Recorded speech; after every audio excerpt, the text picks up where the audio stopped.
కూడా గల్లంతయ్యారనే కోణంలో ఫిర్యాదు మేరకు పూర్తిగా పోలీసులు గాలింపు చర్యలు చేపట్టారు. దానికి అంతకు సంబంధించి తండ్రి కాలేముడిగా మారిన పరిస్థితి కామారెడ్డి పట్టణంలో చోటు చేసుకుంది. ఇస్మాయిల్ తన కుటుంబ పోషణ భారంగా తనకు భారం అవుతుందనే నేపథ్యంలో పూర్తి స్థాయిలో కుటుంబంలో నాకు ఇబ్బంది అవుతుంది, ఆర్థిక లావాదేవీలు మోయలేను, కుటుంబంలో తరచూ గొడవలవుతున్నాయనే కారణంతో ముగ్గురు పిల్లలను తీసుకొచ్చి చెరువులో పడేశారు. దీనికి అంతకు సంబంధించి అర్ధరాత్రి వరకు కూడా పోలీసు గాలింపు చర్యలు చేపట్టారు. ఈ గాలింపు చర్యల్లో భాగంగా ముందుగా హయత్ మరియంలా మృతదేహాలు లభ్యమైనాయి. రాత్రి 2 గంటల వరకు కూడా శ్రీపద్ మృతదేహాన్ని పోలీసులు కనుగొన్నారు. దీనికి అంతకు సంబంధించి పోలీసులు పూర్తి స్థాయిలో 3 బృందాలుగా దర్యాప్తు చేపట్టి పూర్తిగా సీసీ ఫుటేజ్ ఆధారంగా మొత్తంగా కామారెడ్డిని అంతా జల్లెడ పెట్టినట్టు గాలించిన నేపథ్యంలో ఇది కామారెడ్డి పట్టణ శివారులోని పెద్ద చెరువులో ముగ్గురు పిల్లలను ఇందులో పడేసినట్లు పోలీసులు గుర్తించారు. దీనికి అంతకు సంబంధించి ఒక్కసారిగా ఈ ముగ్గురు పిల్లలు 3 శవాలు ఈ కామారెడ్డి చెరువులో పడేసినట్లు తండ్రి చెప్పడంతో ఇక్కడికి వచ్చి పోలీసులు గాలింపు చర్యలు చేపట్టిన నేపథ్యంలో పూర్తిగా తండ్రి తన పిల్లలను హత్య చేశాడు, నా కుటుంబ భారమకు నా స్వగ్రామం రాంపూర్లో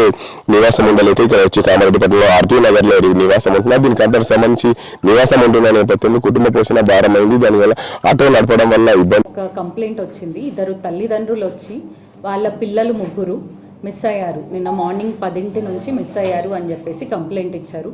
పిల్లలు ఒక పాప వచ్చేసి 8 ఇయర్స్, ఇంకొక పాప 7 ఇయర్స్ అండ్ ఇంకొక పాప 5 ఇయర్స్.